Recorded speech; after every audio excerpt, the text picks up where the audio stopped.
باش نخبركم بعض المستجدات في هذا المشروع. تفضل.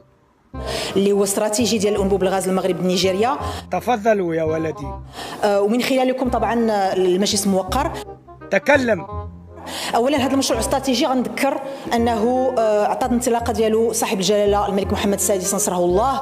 شنو هو الحل؟ هو عامل محفز اولا للتنميه الاقتصاديه الاقليميه ولخلق الاندماج الاقتصادي بين الدول المعنيه بهذا المشروع الاستراتيجي، وايضا لربط قارتين، قاره افريقيا وقاره اوروبا.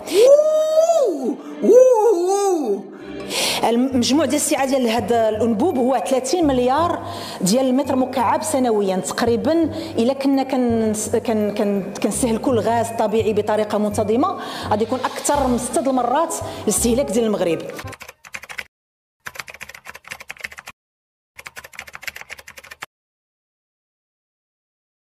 الغلاف الاستثماري ديالو اكثر من 25 مليار ديال الدولار الامريكي. بالراحه. أكثر من 25 مليار ديال الدولار الامريكي.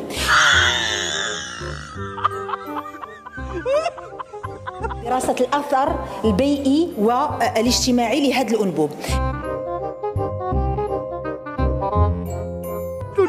انت